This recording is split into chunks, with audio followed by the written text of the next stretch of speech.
সাফ অনূর্ধ্ব-20 চ্যাম্পিয়নশিপে পাকিস্তানকে বিদায় করে ভারতকে নিয়ে সেমিফাইনালে উঠেছে বাংলাদেশ অনূর্ধ্ব-20 দল সাফ। পাকিস্তান আজ পয়েন্ট হারালেই এক ম্যাচ হাতে রেখে সাফ ফুটবল অনূর্ধ্ব-20 চ্যাম্পিয়নশিপের সেমিফাইনালে পৌঁছে যেত বাংলাদেশ। পাকিস্তান আজ হেরেই গেছে।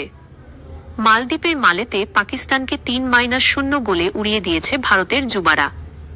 ভারতের এই জয়ে বি গ্রুপ থেকে একসঙ্গে সেমিফাইনালের টিকিট পেয়েছে বাংলাদেশ ও ভারত। বিদায় নিয়েছে পাকিস্তান। বি গ্রুপে নিজেদের প্রথম ম্যাচে বাংলাদেশের কাছে 2-0 গোলে হেরেছিল পাকিস্তান। সেই ম্যাচে বাংলাদেশের জার্সিতে অভিষেকেই জোড়া গোল করেন যুক্তরাষ্ট্র প্রবাসী ফরওয়ার্ড রোনান সুলিভান। 2 ম্যাচ খেলে 0 হাতে বিদায় নিল পাকিস্তানিরা। বাংলাদেশ ও ভারত এক ম্যাচ খেলে 2 দলেরই পয়েন্ট 3। কারা গ্রুপ চ্যাম্পিয়ন হয়ে সেমিফাইনালে উঠবে সেটি নির্ধারিত হবে আগামী শনিবারের বাংলাদেশ ভারত ম্যাচে। পাকিস্তানকে হারিয়ে সেমিফাইনালে উঠেছে ভারত। সব 7 দলের টুর্নামেন্টে 2 গ্রুপ থেকে শীর্ষ 2টি করে মোট 4 দল যাবে সেমিফাইনালে। এখন পর্যন্ত বাংলাদেশ, ভারত ছাড়াও এ গ্রুপ থেকে সেমিফাইনাল নিশ্চিত করেছে নেপাল। 3রা এপ্রিল এই টুর্নামেন্টের ফাইনাল।